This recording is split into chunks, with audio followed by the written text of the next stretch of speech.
Di satu sisi layar Anda, kita melihat seorang pemimpin dengan semangat yang menyala-nyala. Suaranya lantang, tangannya terkepal. Presiden Prabowo Subianto dalam berbagai kesempatan menegaskan satu misi besar. Indonesia harus mandiri energi.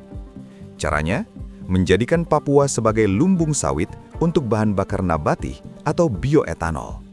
Terdengar heroik, bukan? Sebuah visi kemandirian bangsa. Namun, geser pandangan Anda ke sisi kanan layar. Ini bukan film bencana. Ini adalah realita hari ini di 3 provinsi di Sumatera. Ribuan rakyat menjerit, atap rumah mereka rata dengan tanah, tersapu oleh air bah yang dikirim dari hutan yang gundul. Analisis para ahli lingkungan menyebutkan satu penyebab utama, alih fungsi lahan yang brutal demi tambang dan, ya, perkebunan sawit. Ada sebuah anomali yang sangat mengerikan di sini.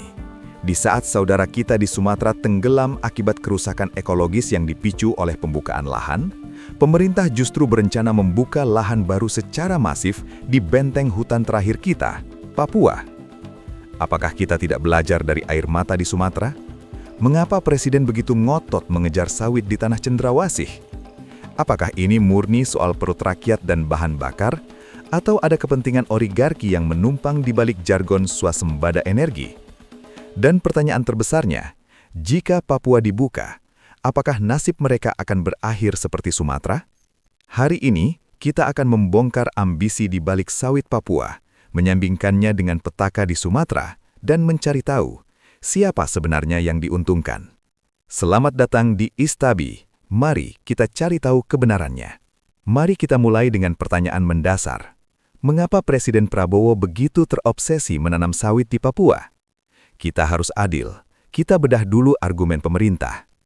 Mengutip laporan dari DW Indonesia dan Tempo, alasan utamanya adalah ketahanan energi.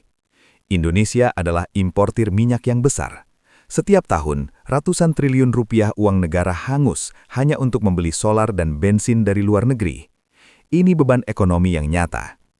Dalam visi Presiden, solusinya adalah B50, B100, atau biodiesel murni yang berasal dari kelapa sawit. Logikanya sederhana. Jika kita punya kebun sawit yang luas, kita bisa memerasnya menjadi minyak, menggantikan solar fosil, dan boom, kita tidak perlu lagi takut pada harga minyak dunia. Kita berdikari. Dalam sebuah video yang mungkin pernah lewat di beranda Anda, beliau menyampaikan dengan sangat emosional. Kita tidak boleh tergantung bangsa lain. Papua, dengan lahan luasnya yang dianggap masih tidur, dilihat sebagai kunci emas untuk mewujudkan mimpi ini. Pemerintah butuh jutaan hektar lahan baru, dan mata mereka tertuju ke timur. Menurut laporan Detik dan Kompas, narasi yang dibangun adalah kesejahteraan. Sawit dianggap akan membawa lapangan kerja bagi warga Papua, membangun infrastruktur jalan, dan menggerakkan ekonomi daerah yang selama ini tertinggal. Di atas kertas, rencana ini terlihat sempurna. Rencana ini terlihat seperti penyelamat ekonomi bangsa. Tapi, tunggu dulu. Sejarah mengajarkan kita bahwa apa yang terlihat indah di atas kertas proposal pemerintah seringkali berakhir menjadi mimpi buruk di lapangan. Apakah tanah Papua cocok untuk sawit? Dan apakah alasan energi ini sepadan dengan risiko yang mengintai? Sebelum kita setuju dengan rencana mulia di Papua, kita wajib menengok ke belakang, ke tetangga kita di Sumatera. Saat video ini dibuat, 3 provinsi di sana sedang lumpuh total. Banjir yang terjadi di akhir tahun 2025 ini bukanlah takdir Tuhan semata. Analisis dari berbagai lembaga lingkungan, seperti yang dilansir The Stans dan BBC Indonesia, menunjukkan pola yang identik dan berulang. Hulu sungai yang dulunya hutan hujan tropis nan lebat, penyerap air alami terbaik ciptaan Tuhan, kini telah berubah menjadi hamparan monokultur sawit dan lubang tambang.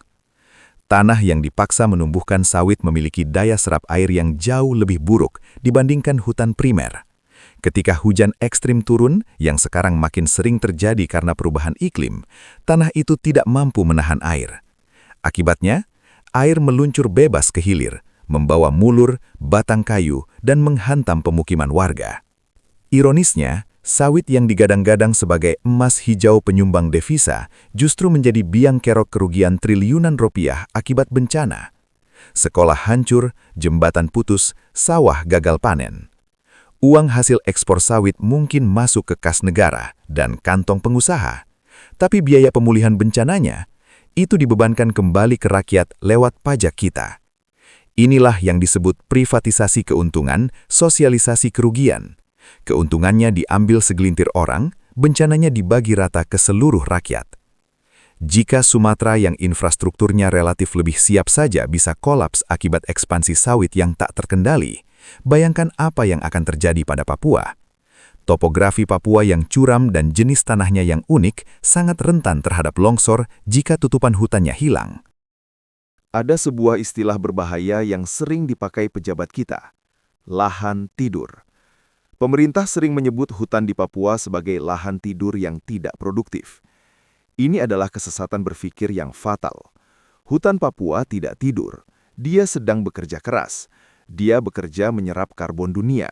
Dia bekerja menjaga siklus air. Dia bekerja menjadi rumah bagi ribuan spesies flora fauna.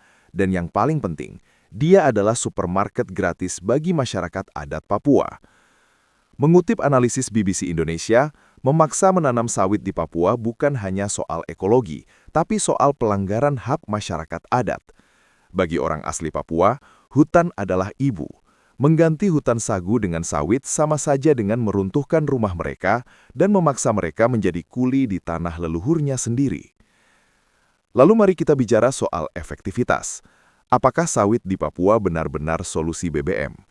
Banyak pakar agronomi skeptis. Karakteristik tanah di Papua berbeda dengan Kalimantan atau Sumatera. Memaksakan komoditas yang tidak sesuai hanya akan mengulang kegagalan proyek food estate yang lalu. Ingat singkong yang gagal tumbuh? Ingat sawah yang tercemar? Apakah kita mau mengulang kegagalan yang sama, tapi kali ini dengan taruhan hutan hujan tropis terakhir di Asia Tenggara?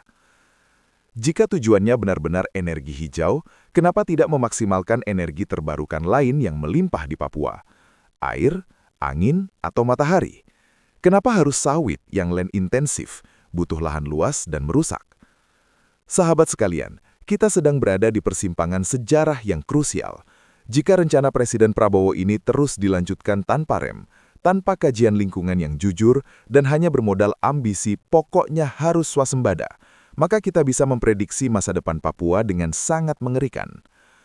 5 atau 10 tahun dari sekarang, kita mungkin akan melihat berita yang sama seperti hari ini, tapi bukan dari Sumatera, melainkan dari Jayapura, dari Merauke, dari Sorong. Kita akan melihat headline, Papua tenggelam, banjir bandang sapu distrik X. Saat itu terjadi, pidato berapi-api tentang kemandirian energi tidak akan bisa mengembalikan nyawa yang hilang. Sawit-sawit itu mungkin akan menghasilkan solar, tapi solar itu tidak akan cukup untuk memompa air bah yang merendam rumah warga. Lebih mengerikan lagi, ketika hutan Papua hilang, kita kehilangan paru-paru dunia. Dampaknya bukan cuma lokal, tapi global. Suhu makin panas, cuaca makin ekstrim, dan bencana akan menjadi new normal bagi anak cucu kita. Ada spekulasi yang beredar, dan ini perlu kita waspadai, bahwa dorongan sawit ke Papua ini bukan murni inisiatif negara, melainkan karena lahan di Sumatera dan Kalimantan sudah habis dibagi-bagi kaplingnya. Para pemain besar butuh mainan baru, dan Papua adalah kue tart terakhir yang belum dipotong. Presiden Prabowo punya niat baik untuk membuat Indonesia mandiri, itu kita hargai. Tapi kemandirian tidak boleh dibangun di atas kuburan ekologis. Ambisi untuk swasembada BBM tidak boleh menutup mata dan telinga dari jeritan korban banjir di Sumatera. Papua tidak butuh menjadi Sumatera kedua dalam hal bencana. Papua butuh pembangunan yang memanusiakan manusia dan alamnya, bukan eksploitasi yang mengatasnamakan energi. Video ini bukan untuk menolak kemajuan, tapi untuk mengingatkan, jangan sampai kita menukar surga, hutan Papua, hanya untuk mendapatkan neraka, bencana ekologis. Bagaimana menurut kalian? Apakah kalian setuju hutan Papua dibuka demi BBM sawit, atau seharusnya pemerintah mencari jalan lain? Apakah kalian rela Papua bernasib sama dengan Sumatera? Tuliskan pendapat tajam kalian di kolom komentar. Jangan lupa like dan bagikan video ini agar suara peringatan ini sampai ke istana. Saya Istabi, terima kasih telah menonton.